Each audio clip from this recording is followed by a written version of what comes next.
What have you done now? You've upset her, haven't you? What, by adding 4 quid? This don't be there talking about interest. In Birmingham, the Jamaican man who's just been arrested on his wedding day has some explaining to do. His bride was granted permission to marry him, but he... And our security and defence analyst, Professor Michael Clark, are answering more questions.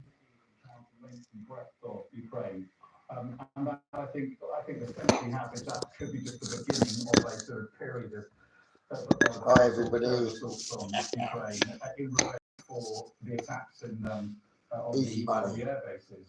I think they're being presented by the Russians in terms of disingenuous. They're saying that, and it's typical sort of Russian doublespeak in the sense they're saying that Ukrainians' attacks on the air bases were terrorism. Terrorism is used of force against and violence against civilians for a political end.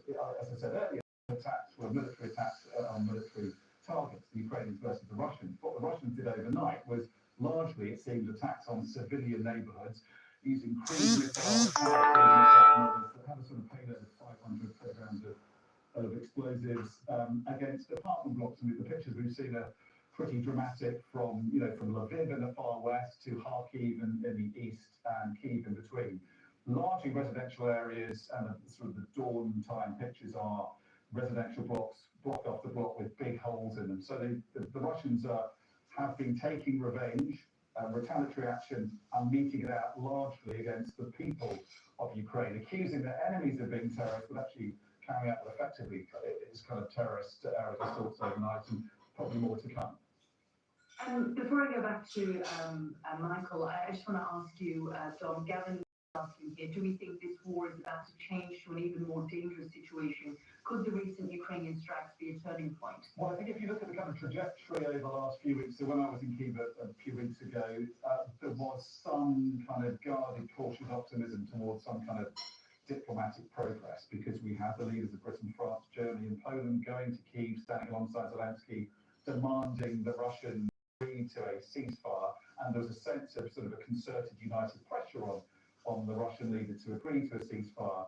Donald Trump effectively let Putin off the hook, Putin asking for talks instead, and that's given him a kind of off-ramp to that kind of what has seemed a rather sort of relentless pressure towards the ceasefire.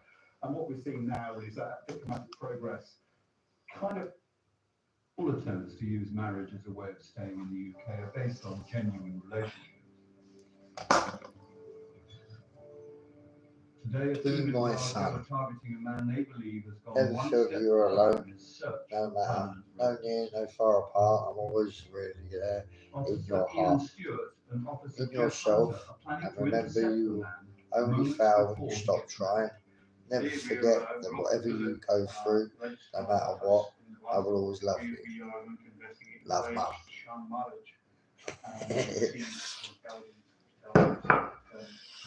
That dude. About 44 years on this planet. I can't. Today's groom is a Pakistani man who came into Britain on a student visa in 2008, but his history with the UK, he'll try anything to stay in the country. I've been in the UK previously, claimed to be a Bangladeshi national. He was claiming asylum, and his asylum application was refused. He was actually removed back to Dhaka in Bangladesh. So his own credibility is in doubt.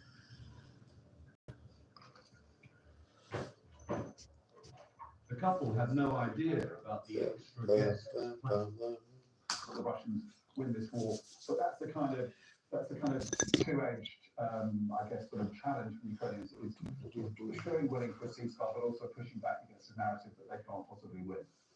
And I'll get your views in a moment, Michael, on that, whether you think that Ukraine could be in a position, to win this conflict, whatever winning looks like. But there's a question here from Kyle.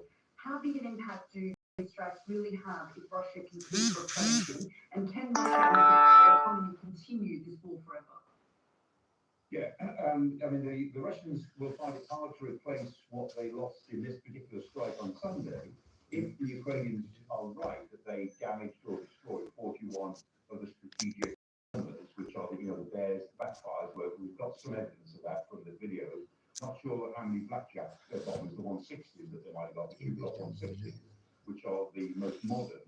But if it turns out, I suspect that they normally are on these things, and the evidence has come out so far supports the part of the story that we can check, then the Russians have lost a third of their strategic bomber force, which they will find it difficult to replace. They're not making bears anymore, they like the Block 95, and they will try and repair some of the Block 22, the backfire. So it will put a bit of a hole in their strategic air force, the actual aircraft that they use. But remember, they have submarines and they have land-based missiles. And the idea that Ambassador Kevin was talking about, that somehow this upsets the strategic balance, that's a bit rubbish. But it actually does. Bombers that the Russians can use, because they use those bombers to release cruise missiles against, and also glide bombs in some cases, against Ukrainian targets. So it does have a direct impact on the war for Ukraine. The Ukraine itself, can they carry on? Yes, they can, and they're determined to show that they can. They keep, making the point. We are not victims, in the sense that we're not playing the victim. We are the victim of the aggression, but we're not going to play the victim. We can play the victim. Whether it's a good strategic argument for them to do that is a matter that people wonder about, and the willingness of their population to carry on is not obvious, is not completely evident. But then the Russians are only offering them surrender terms, which would be the suicide of Ukraine. In that situation, they would carry on. The Russians themselves, they can keep going. I always say the Russian military is like a sponge. I mean, you can bang into it, but it will somehow recreate itself. But it's a very slow sponge, and it's not learning very much. It's actually getting worse in terms of the sort of operations it can carry on. And the Russian economy, again, is not going to collapse, but it is under some strain in the sense that it's been taken out of shape. And if the Ukrainians carry on for the rest of the year, if they do, and if enough Western powers support them, then the Russian economy will find it much more straining next year to continue this war. And, if Putin stays in power, then he might just keep on going regardless of what it does to the economy. But at some point in the next, let's say, year to 18 months, if the war continues at around about this pace, the Russian economy and the political system almost certainly will come under some sort of strain, real strain. Now, what that will do to the war, we just don't know. It's too uncertain. But the Russians can't carry on and pretend that this is just all a special military operation. It clearly isn't. It is a war for which they're sacrificing more and more. And the latest estimate from CSIS in Washington, the Center for Strategic and International Studies, is that the Russians now have lost about 1 million. The Ukrainians, they think, have lost about 400,000. That's total casualties. And that million will almost certainly double in size by this time next year if the Russians carry on at the same tempo. There's just another question here for you, Michael, from Pete, who says, what is stopping Ukraine launching, say, 1,000 drones at the Kerch Bridge in Crimea, which are targeted this week in one attack? Surely any air, sea, or land defense wouldn't be able to prevent such a swarm. Well, that's possible, depending on what missiles you might be talking about. And the other thing is, you need to throw up quite a lot of missiles at the Kerch Bridge to make sure that 3 or 4 got through and were not intercepted. The Russians have got very intense defences all around the Kerch Bridge now because it matters so much to them.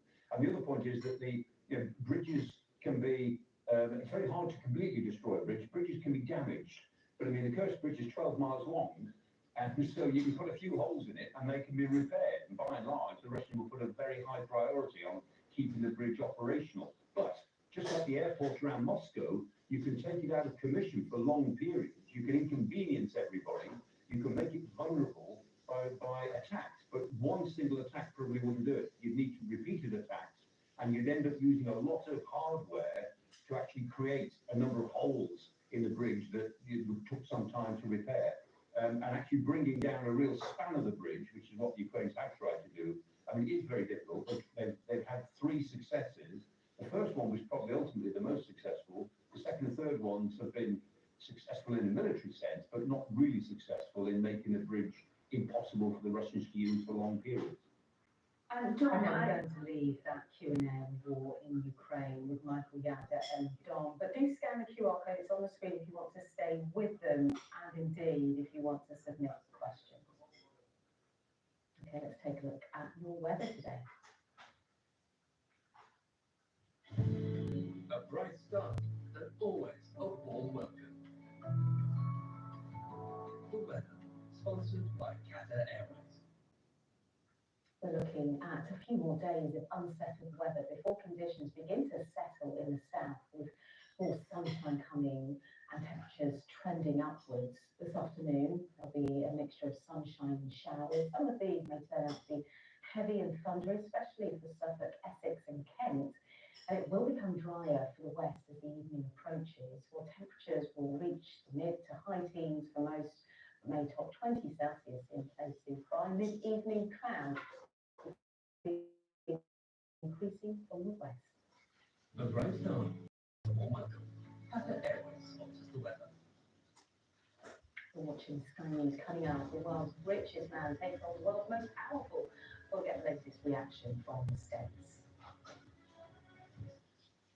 At Currys, there's amazing tech that everyone needs. Here, a colleague is showing Damien and his guide dog Flynn washing machines. How about this LG with the large clickable dial? That'll make things so much easier. Damien lets out a sigh of relief. So huge, colleague's face ripples. Flynn sighs too.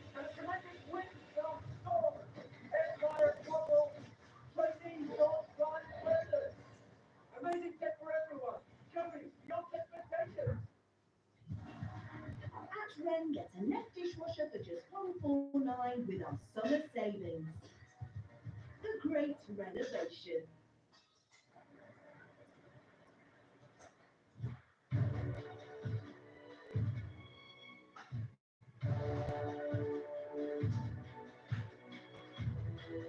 Exceptional hotels and destinations up to 70% off. Voyage Privé, your journey starts here. Just started my guaranteed over 50% this summer. There's even a cash payout. Nice one. It's given me the confidence to look after myself. I've started learning jiu-jitsu. Go on. Search Sunrise Plan today and get a free gift card. Tired of freestanding wardrobes that just don't fit? At Sharps, we design bespoke fitted furniture like no one else, transforming bedrooms into beautifully organized spaces. Our exclusive Space Plus system means we won't be beaten on space. You'll get twice the space of freestanding wardrobes, plus you get our 15-year guarantee for total peace of mind.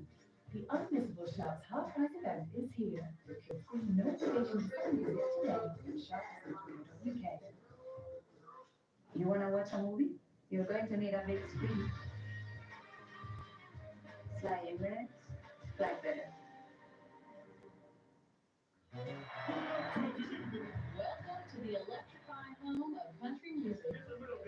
Join us on stage this year for the first time as we celebrate 100 years of this unforgettable and legendary venue. Brand new performances from some of today's biggest artists. So excited to be here with y'all. From the unforgettable to the iconic. The Grand Ole Opry, tonight at 9 on Sky Arts.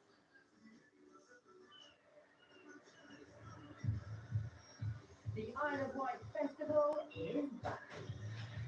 Kick off your summer with show-stopping headliners such as Justin Timberlake, Sting, and the Stereotypes, plus many more incredible artists. Soak up the vibes from the best seat in the house. Sky presents the Isle of Wight Festival. Watch the full coverage exclusively on Sky Arts from the 2015.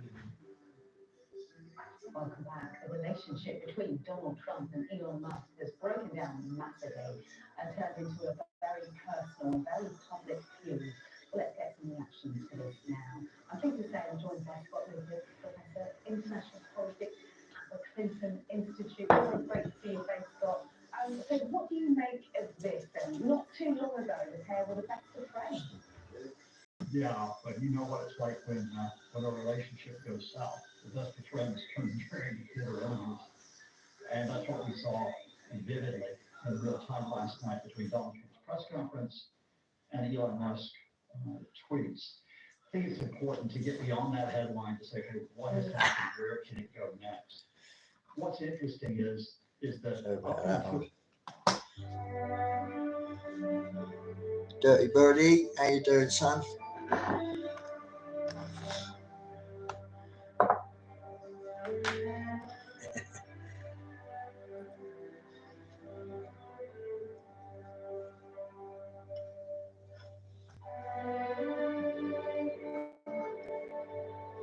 Cheers.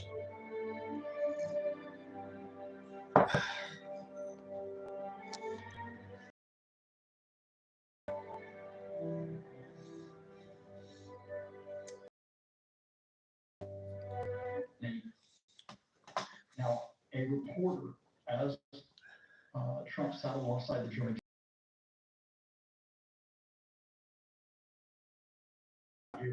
Trump took the bait, and you all know what's happened next. You've been talking about it all day. Musk claims Trump appears to be in files relating to Epstein. They're all fucking on it. Get a Musk-Trump phone call set up today so everybody can make friends. Trump refused. Trump balked and said this morning, why would Musk claims Trump appears in files relating to Epstein. So he's They're all on the fucking list, mate. Fucking bunch of wrong. But I think here's the big thing. Sour grapes, motherfucker.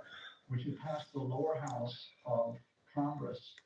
The Senate was drawing up its version of the bill. And then you have to bring the two together. You have to reconcile them. But as I said, there were some Republican legislators who said it doesn't cut spending enough. And that's what Musk was tapping into. What this could do is reinforce those Republicans who oppose Trump's flagship legislation. And it could mean it doesn't get through. And where does Trump go next politically? Beyond the fact that if this continues, Elon Musk could support opponents of Trumpist incumbents who run for Congress next year.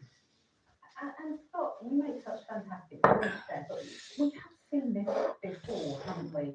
It's classic Donald Trump that he picks a fight and it makes headlines for days, for weeks. Do you think there's anything? FTSE 100. Yeah, it's different. Smashing that. Guy in the world. And it's with someone who, I have to say this as respectfully as I can, is just as big a narcissist as Donald Trump is, and is just as thin-skinned as he is. So you're not talking about someone that Donald Trump can bully without cost.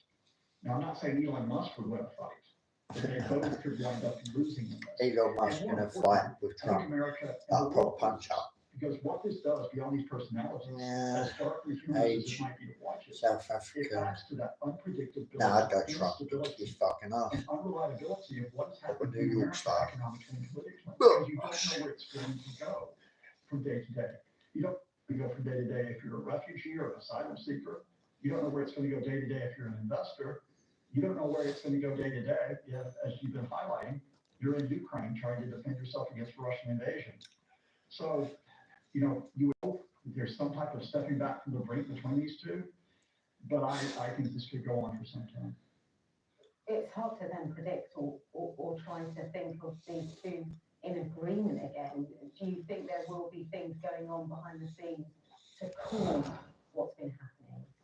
No. Oh, there is. I mean, what was interesting overnight is, while everybody's talking about the headlines of all the insults, and I mean, there were insults with each man calling each other a liar, Trump, Elon Musk supporting calls for Trump's impeachment, is that White House aides were telling outlets like Politico, we're going to arrange a reconciliation. We're going to arrange this. And Elon Musk did step back from his threat to decommission the Dragon flights to the International Space Station. But as I said, that attempt to patch it up, Donald Trump is not ready for it. Yeah, he rejected that call. He rejected, didn't he, that call? And on the basis that the allegations made by Elon Musk were huge. Well, I mean, they are huge. I mean, Elon Musk effectively said that Donald Trump is linked with the notorious sex abuser Jeffrey Epstein. That's why the Epstein files haven't been released. Now, there's absolutely no evidence that we see today that Donald Trump was He's in the fucking files, right? Sexual abuses. But Elon Musk knows that, well, he could God. conspiracy theories. You know, if you're really 33% out of fucking me. And if Donald Trump is willing to lie about Musk, which he did yesterday, by saying that Elon Musk knew what was in the bill, which was not true, how far will they go in tearing each other down? It's like, look, it's like when you get two guys who are scrapping in a bar. You know it's not good for the bar. It's not good for its business. It's not good for everyone else if they keep fighting. But who's going to try to pull them apart? And are they going to succeed in doing so? So my final question then, in wrapping up, where do you see this going? I think that you got two thin-skinned narcissists who are going to continue to try to one-up each other. What's up, Samuel? And I think the only way that Sam. this would be halted is if Donald Trump gave up his so-called big, beautiful bill as it stands. He would have to give Musk something over that bill, whether it's deeper spending cuts, whether it's fewer tax cuts. Do you think Donald Trump will do that, given that he will lose credit for both how big and how beautiful that is? We're going to leave it there. Scott Lucas, always fascinating to get your take, particularly on this story that is developing minute by minute. Thank you so much. Thank you and your viewers. Sky News has confirmed that David Beckham is set to receive a knighthood in this month's King's Birthday Honours list. The former England and ambassador for King Charles Foundation received an OBE. This was in 2003. Beckham played for England 115 times and has carried out extensive charity work over the years. He's been in the running for a knighthood for more than a decade, as our sports correspondent Rob Harris explains. He's waited so many years to be knighted. Sky News understands that. Next week, former England captain David Beckham will be knighted in the King's Birthday Honours list. Now, about a decade plus ago, there were some leaked emails from the Beckham camp which suggested he was frustrated about not receiving that knighthood at the time. There were questions over his tax affairs. So he's not received an honour since 2003 when he was awarded the OBE. That's the time when he was at his height as a footballer, captaining England. He did for 5 years or more. He made 115 appearances for England. And beyond his football career for Manchester United, Real Madrid, Paris Saint-Germain and AC Milan, he's been involved in UNICEF for many years and a close friendship with King Charles, who's appointed an ambassador to the King's Foundation last year. They've been comparing countryside tips, talking about beekeeping even together, and invited to quite a few social occasions as well with both King Charles and Queen Camilla. Last year that he was at a dinner at Highgrove, an Anglo-Italian dinner. He was also at the state dinner for the Emir of Qatar in the last. So this is something that David Beckham has been seen to be trying to secure perhaps for some time. To be united in the Premier League, the Champions League so much, and having that united in the Premier League, the Champions League so much, and having that career